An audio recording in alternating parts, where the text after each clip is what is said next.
बिस्मिल्लाहिर्रहमानिर्रहीम। अस्सलामु अलैकुम व रहमतुल्लाहि व बरकातुहू।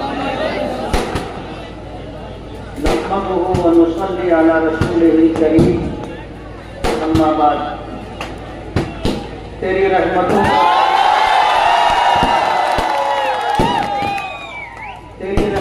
का दरिया सरेआम चल रहा है। मुझे भीख मिल रही है, मेरा काम चल रहा है। तेरे नाम का वजीफा मेरी जिंदगी का हासिल, तेरे नाम की बदौलत मेरा काम चल रहा है।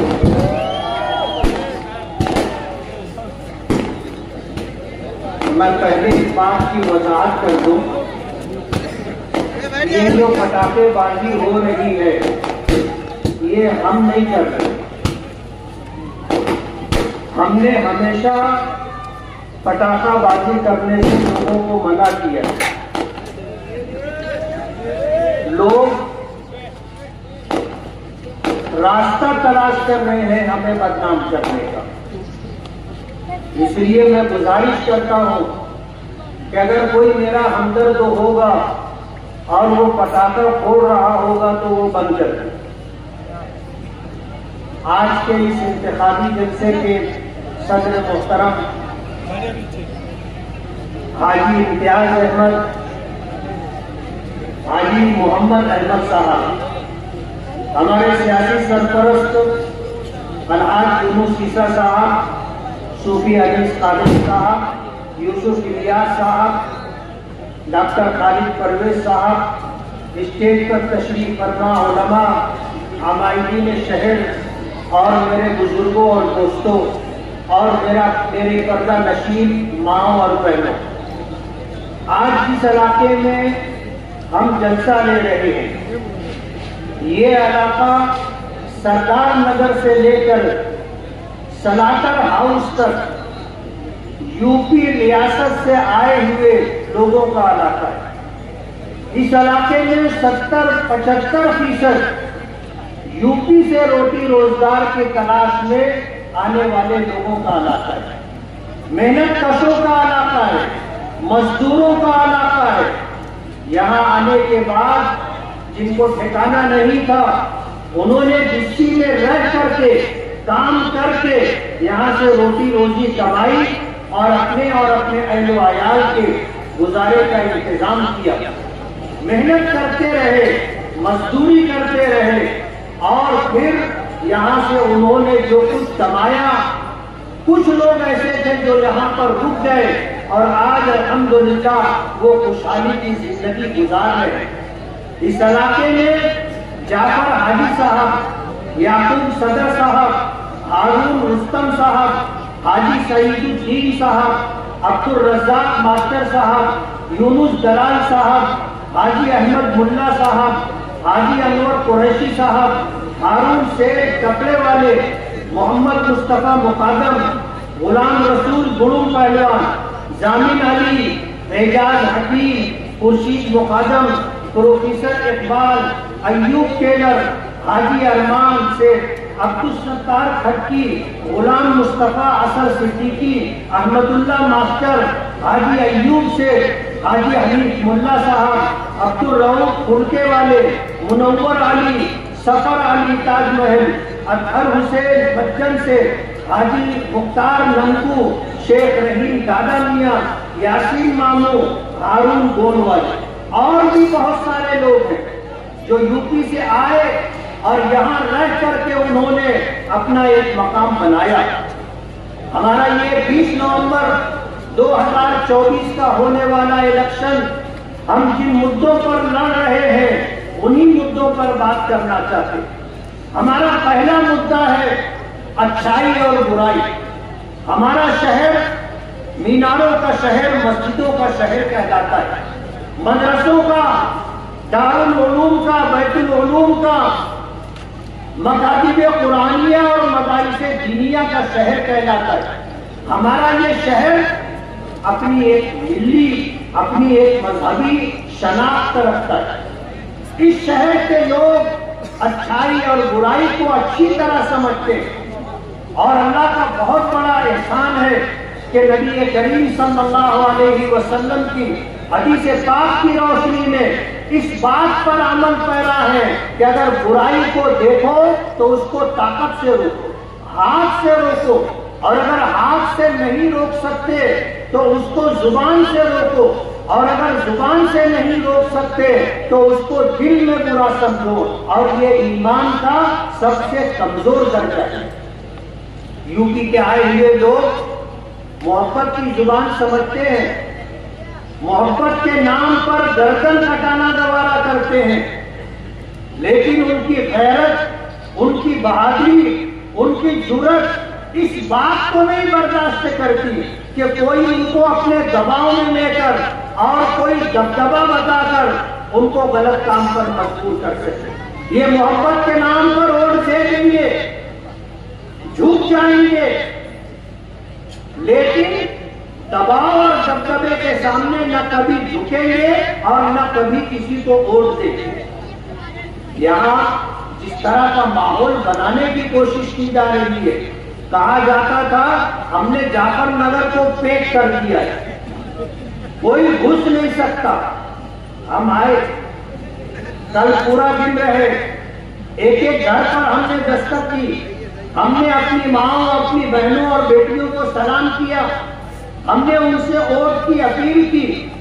हमें जो मोहब्बत इस इलाके के लोगों ने दी है, ये हमारे लिए सरमाया है और हमारे लिए आस और उम्मीद का चिराग जलाने वाली।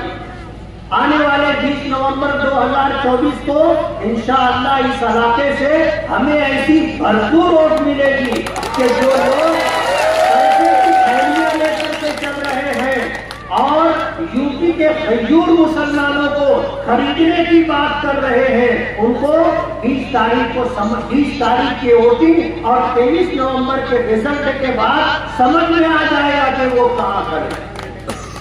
इंशाअल्लाह हमें अल्लाह की जात से उम्मीद है कि 2019 से ज्यादा हमें लोगों की मोहब्बतें मिल रही है, लोगों का हमारी तरफ रुजू है। आज लोग रुक करके सलाम करते हैं, मुसाफा करते हैं, दुआएं देते हैं और मुबारकबादी पेशगी में दे रहे हैं। हमें अल्लाह की जात से उम्मीद है कि हम जितनी वोटों की लीड से चुन करके आए थे, उससे ज्यादा लीड से इंशाअल्लाह चुन करके आए। ये इलाका जाफर नगर का इलाका, हमारे यूपी से आए हुए बहुत सारे भाई यहाँ आबाद हैं। सर्वे नंबर 91 कैनन दोनों साइड की जमीनें एक जमाने से लोग आबाद हैं। एक आदमी जो इसका मालिक था 1971 में उसका इंतकाल हो गया और 2022 में शेख आसिफ के चचा शेख रशीद मरहूम के छोटे भाई अकील दादा और खालिद हाजी वगैरह ने ये जगह खरीदी, गोबस खरीदी। 17 लोगों के ऊपर केस चल रहा है। ये इन तमाम यूपी के आए हुए लोग जो बरसों से यहाँ आबाद हैं, उनको उजाड़ने का प्रोग्राम बना रहे हैं। शहर में इस तरह का काम करते हैं ये लोग कि किसी के सरपरस्त का, खानदान के बड़े शख्स का इंतकाल हो गया तो कई बच्चे होते हैं, अगर अब मीरास की तकसीम में आपस में कोई इख्तिलाफ हो गया, एक भाई को कुछ पैसा दे करके उससे खरीदी लेती है, जंगल मुख्तार ले लेते हैं और लिटिगेशन डाल देते, झगड़ा डाल देते और बाद में उस प्रॉपर्टी को औने पौने खरीदते। ये वो लोग हैं जो सरकारी जमीनों को, नालों को पाट कर टुकड़ा बना करके बेचते हैं। ये वो लोग हैं जो ओपन स्पेस टुकड़ा बना करके बेचते हैं और एक टुकड़ा कई लोगों को बेच देते हैं। ऐसे हालात हैं ये लोग करते हैं। जाफर नगर के लोग, होश के नाखून लोग, ये अगर चुन करके आ गए तो सर्वे नंबर 91 कैनल के नाम पर जो जगह है, आगरा रोड से लग करके जो जगह है, यहाँ के सारे लोगों को ये उजाड़ देते। आज इख्तियार में नहीं है तो उन्होंने जगह खरीदी है और जिस दिन इख्तियार में आ जाएंगे तो उसके बाद आपसे ये जगह खाली करवा लेंगे। आपसे मैं आज जलसे के जरिए से गुजारिश कर रहा हूं कि जो लोग नशे का कारोबार कर रहे हैं, जो होलसेल डीलर हैं, जो नशा ला करके लोगों को दे करके चौक चौराहों पर, होटलों पर, गलियों में फरोख्त करवाते हैं, उनसे अपने आप को, अपने शहर को, अपनी आने वाली नस्लों को बचाओ। अगर आपका बच्चा बेराहवी का शिकार हो गया तो उस एक बच्चे की वजह से आपकी पूरी जिंदगी तबाह और बर्बाद हो जाएगी, आपका खानदान बदनाम हो जाएगा। मैं आपसे ये कहना चाहता हूं कि आने वाले इलेक्शन में आप होश का सबूत दें। मैं 2009 से 14 तक रहा और 2019 से 24 तक रहा, हमने कभी किसी का कुछ बिगाड़ा नहीं है। ऐसा हो सकता है कि आप जो काम करवाना चाहते हो वो काम हम ना कर सके हो, लेकिन हमने कभी किसी का बिगाड़ा नहीं, कभी किसी के साथ जुल्म नहीं किया, कभी किसी के साथ ज्यादती नहीं की, कभी हमने किसी का कारोबार नहीं छीना और कभी किसी के कारखाने में घुस करके हमने आग नहीं लगाई, कभी हमने किसी का कारोबार नहीं छीना। आज हमसे 5 साल का हिसाब मांगा जा रहा है। मैं आपको बताना चाहता हूं कि अपने शहर में बुनियादी सहूलतें, रोड है, गटर है, पीने का पानी है, लाइट है और इलाज मुआवजा है, ये जिम्मेदारी कारपोरेशन की है, किसी एमपी की और किसी एमएलए की नहीं है। ये आपको गलत रूप पर ले जाना चाहते हैं और हमें उलझाने की कोशिश कर रहे हैं कि आप 5 साल का हिसाब दो।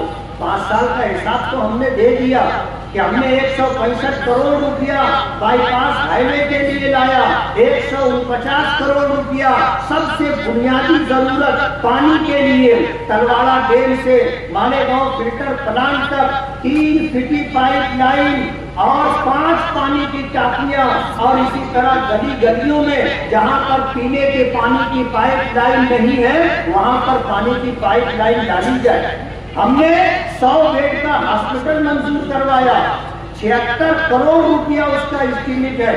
नौमानी पुल के लिए हम 5 करोड़ 76 लाख रुपया लेकर के आए। 100 करोड़ के बुनियादी काम हम कर रहे हैं। हमने तो अपना हिसाब दे दिया। 7.5 साल तक कभी मां मेयर रही, कभी बाप मेयर रहा। इन 7.5 सालों का हिसाब जो कंटिन्यू है वो कौन देगा?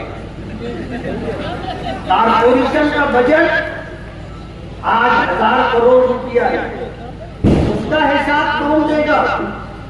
उसके हिसाब के देनदार आप हैं, आपको हिसाब देना है। आप मेयर भी रहे, खुद भी मेयर रहे, बाप भी मेयर रहा, माँ भी मेयर रही और कई मर्तबा मेयर रहे। कारपोरेशन का हिसाब कौन देगा? आपने अगर ईमानदारी से मालेगांव के लोगों का काम कर दिया होता, आज मालेगांव में रोड गटर की तकलीफ नहीं रहती। आज हमारी माएं और बहनें अपना इस्तेमाल शुदा पानी खड्डों से निकाल कर दूर दराज मकामात पर फेंकने जाती।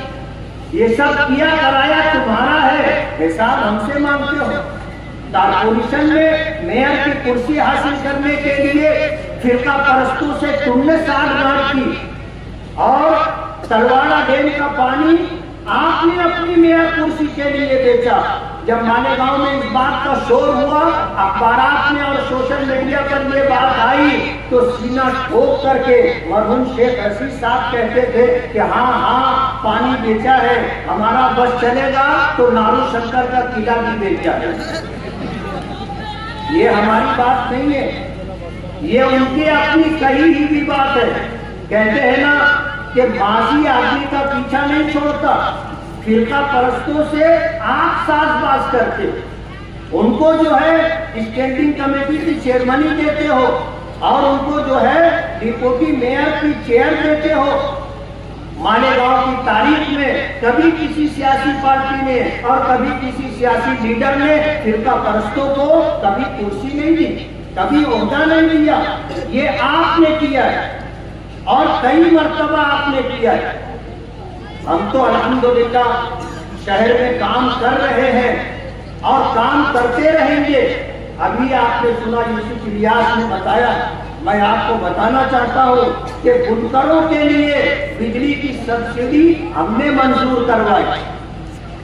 27 रुपये से नीचे जो सब्सिडी दी जा रही थी उसमें 1 रुपये का इजाफा पर यूनिट और 27 रुपये से ऊपर जो सब्सिडी दी जा रही थी पर यूनिट मजीद 75 पैसे की सब्सिडी हमने दिलवाई। आप तो मालेगांव में बुनकरों को तकलीफ देते हो। MPSL जो प्राइवेट बिजली कंपनी आई है, आप लोगों पर दबाव बनाने के लिए बिना वजह उनके कारखानों में रेड करवाते हो। अभी परसों नरसों रात में 1:30-2 बजे के करीब हमारे एक साथी के कारखाने में रेड करवाई गई। घंटों की तहकीक और छानबीन के बाद कोई चोरी का मामला सामने नहीं आया, लेकिन इस तरह लोगों को परेशान किया जा रहा है। प्राइवेट बिजली कंपनी लाकर करोड़ों रुपया उनसे रिश्वत पर लेकर पूरे शहर के ऊपर 20 साल के लिए अजाब मुसल्लत किया है। और जब सरकारी कंपनी थी तो हम इतनी तकलीफ में नहीं थे। इस मजमे में ऐसे सैकड़ों लोग होंगे कि MPSL प्राइवेट बिजली कंपनी ने लाखों रुपया उनसे नाजायज तरीके पर लिया है, गलत टैक्सों के नाम पर लिया है, जुर्मानों के नाम पर लिया है।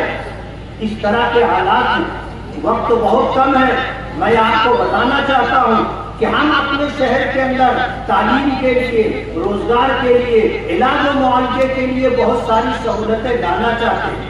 हमने गवर्नमेंट से आज नहीं 2009 से 14 के दरमियान सरकारी इंजीनियरिंग कॉलेज की बात हमने की थी। उन्होंने वादा किया था लेकिन पूरा करके नहीं किया, और ये वादा करने वाली सरकार कांग्रेस की थी। हम अपने शहर में नशा मुक्त केंद्र लाना चाहते हैं और दो केंद्र लाना चाहते हैं जिसमें 30 बेड होंगे, और जो लोग नशे के आदी हो चुके हैं उनको नशा छुड़वाने के लिए उनका इलाज और मुआवजा किया जाएगा। ये हमारी सनत के दुश्मन है। हम आपको बताना चाहते हैं कि जिस तरह कारखानों पर भी मुसीबत लाई गई है, साइजिंग वालों पर भी मुसीबत लाई गई थी पॉल्यूशन के नाम पर, और तमाम साइजिंग वाले परेशान थे। और 2014 से 2019 के दरमियान साइजिंग वालों की नाक में दम आ गया। 2019 के बाद से हम आए, किसी एक साइजिंग में अगर कोई रेड करने के लिए पॉल्यूशन के नाम पर ऑफिसर आया हो तो बताना। हम रोजगार के लिए कोशिश कर रहे हैं कि हमारे शहर में लोगों को रोजगार मिले, हमारा पढ़ा लिखा नौजवान रोटी रोजी के लिए बाहर ना जाए। हम शहर में जो महरूमियां हैं, लोगों के पास गंदे पानी की निकासी की गटर नहीं है, रोड रास्ते नहीं है, हमारे शहर के अंदर कॉलेजेस नहीं है, प्राइमरी स्कूल है जो 7वीं 8वीं तक है। हम चाहेंगे कि वो 10वीं तक हो ताकि गरीब के बच्चे को फ्री में तालीम मिल सके। ये हमारे अज़ाइम है और हम ये चाहते हैं कि आप हमारा साथ दें, आप हमारा साथ दें। जो लोग 40 साल 45 साल से राज कर रहे हैं और फिर वो ये कहते हैं कि एक बार हमको चुन करके दे, मैं आपको कहता हूँ आप एक बार हमें और चुन करके दे दो। इनको जेलों की सलाखों के पीछे देखा जाए।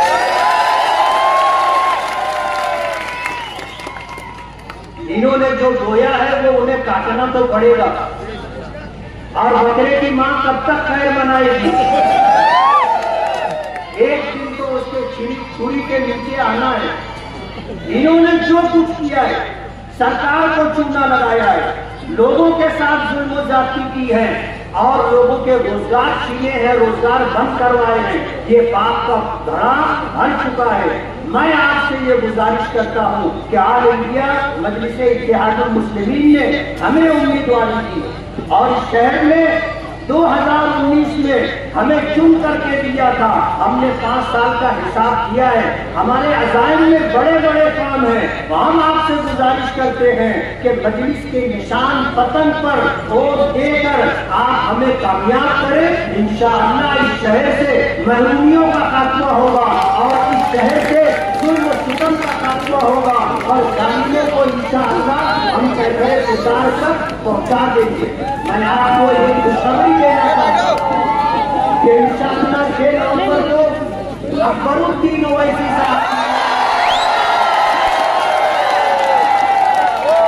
6 नवंबर को अकबरुद्दीन ओवैसी साहब तशरीफ लाएंगे और इंशाअल्लाह उसके बाद अकबरुद्दीन ओवैसी साहब की तशरीफ लाएंगे। इंशाअल्लाह हम मजलिस की शान आन बान सब बढ़ाएंगे। दुआ करें कि अल्लाह ताला हमें कामयाबी अता फरमाए। दुआ करें। बिस्मिल्लाहिर्रहमानिर्रहीम अल्हम्दुलिल्लाहि रब्बिल आलमीन अल्लाहुम्मा सल्लि अला सय्यिदिना मुहम्मद आज़ाद अल्लाहु लिल्लाहि डायमंड कारपेट, हमारे वहाँ कारपेट, गराज, हेडलोन, रेलवे वाला कारपेट होलसेल रेट में दिया जाता है। हमारा पता याद रखें, मुस्तफ़ा बंगार बाजार, डायमंड कारपेट।